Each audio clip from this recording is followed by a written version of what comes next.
Кийинки бетте бул Optimals'тын для вокруг глаз кремдери. Если честно сказать, мен үчөө менен колдонуп көрдүм, но из всех самая моя любимая это вот это.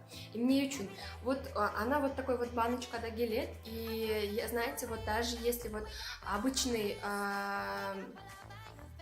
крем вокруг глаз койсом дагы, но именно ушул вокруг глаз, особенно вот эртең менен шишип, темный круги болуп турганда, вот коюп койсоң моментально снимает. Вот не знаю башка эмелерди, но именно вот она именно таки работает.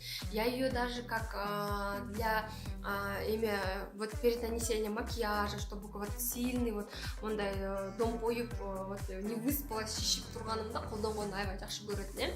И она еще очень экономичная. И как раз она у меня закончилась, и в этом каталоге хорошая скидка менен чыгыптыр. И ошондо я себе обязательно до конца каталога себе еще закажу, да.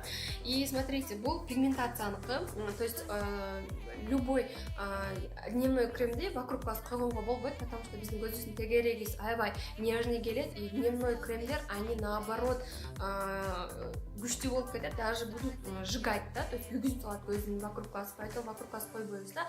Для вокруг глаз специальный легкий текстурада жасалган кремдерди коюш керек. И особенно если сиздин пигментацияңыз болсо, вот этот вот крем вот супер, да.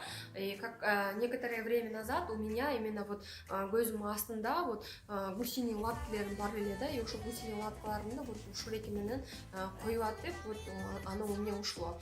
И вот этот антивозрастной мен колдондум, потому что у меня вот здесь вот вырежены прям мимический морщина аябай билинип калды эле, вот я ею пользовалась.